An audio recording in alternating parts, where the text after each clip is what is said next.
How's it going, everybody? Today I'm going to be doing a couple of star metal and gold ore runs.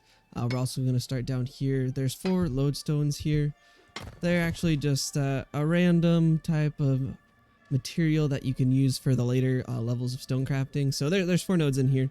And so this first one that we're going to take a look at, it's going to be, I believe it's 7 star metal nodes. Yep, 7 star metal nodes. And then, let's see, we got 12 to 13 gold nodes. And so between all those, all of the gold nodes are almost strictly the large nodes, so you're going to be able to get a lot of gold from those. And then the star metal nodes, I believe the majority of them are large nodes as well. So it's overall not a lot of nodes, but in total of actual materials gathered, you're going to get a lot. So I'll run through this little run real quick and you guys can take a look.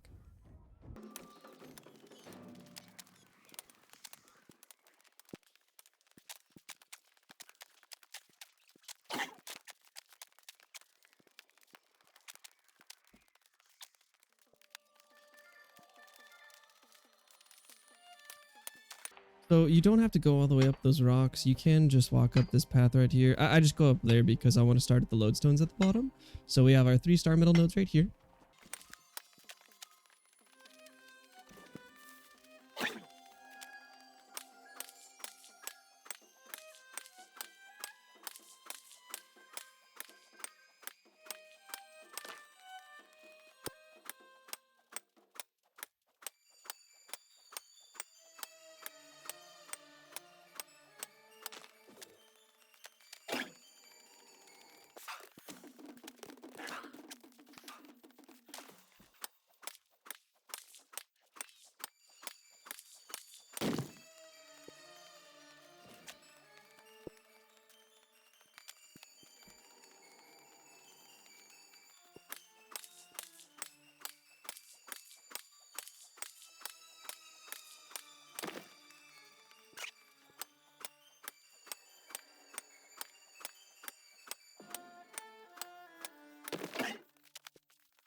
Alright, so that's going to be the end of the run. As you can see, just from that run, we got 122 star metal, which I missed 1 node, so you'd probably end up with around 150 and 880 gold. So this is a really fantastic run if you're trying to get gold bars. As you saw, the majority of the gold nodes are actually the large resource nodes, so they drop a ton. Decent experience. After this, I generally like to stop by and grab those wormwood trees over there, and then I head back to town because if you could see, I'm not level 30 yet, so I only have 320 weight, and that's because of Constitution. If I ran that again, I wouldn't have enough inventory space for all of it, so I just generally go hit those trees, run back to town, bank everything, and then repeat. I also don't have the lodestone with me right now because someone is actually at that lodestone spot, so I wasn't able to grab those. So for the most part, that one run fills up your bags pretty well. I also have steel tools right now. You need level 34 and 35 for the star metal tools, as well as the server that I'm on just hit tier 4 workshop. So I'll be getting those soon, so it'll go a little bit faster once you get those. This is going to be in the Brightwood area, and you're going to want to start basically right here. So this is Rita's Burrow. This little hole right here is where the lodestone are. There are a ton of NPCs around here, so you just basically sneak in here, kill the 2 NPCs, and then grab the lodestones. They might spawn once or twice while you're in there. And then the actual run starts up around this corner. This is where those star metal nodes are. You have your 3 star metal nodes here. You have 2 right here. You have 2 around this area. And then you just follow this ridge down basically. And this is where all the gold nodes are. And you end up over here. So once you hit those, you can either run over here, or if you're feeling a little lazy and you have a lot of Azoth, which if you're doing the story missions, you have a ton of Azoth anyways, you just run down here and fast travel back to town. But yeah, so that's going to be the run for here. I'm also going to be doing another run through down in this Weaver's Fen area. It's kind of contested right now because there's a lot of corruption, but this is another huge gold hotspot, but I'll likely do another video for that one. So for the sake of the video not running on forever, we're going to take a look at 2 more locations that are pretty great. So down here in Cutlass Keys, in this area right here, you're going to have 7 star metal nodes as well as 7 gold nodes. If you run along this ridge to the south, there's going to be about 15 more gold nodes. And then in this small area right here, there's also 5 more star metal nodes. It's not super contested, but it's a little bit worse than where I'm at currently in Brightwood because there's all of these regions that are a lot closer. Definitely a good area though, so depending on your server population and what's going on with your territories, might be good for you. Also up here in the Great Cleave, this is a ridiculous spot that I can see is going to be heavily contested. There's about 45 to 50 gold nodes in this area, and then there's around, if you take this ridge, you head south and just do a little hook shape right here, there's about 35 star metal nodes. So between all of these gold nodes and all these star metal nodes, I can see this being heavily contested. Once you start pushing levels up here, there's going to be a fantastic place for you to gather these materials.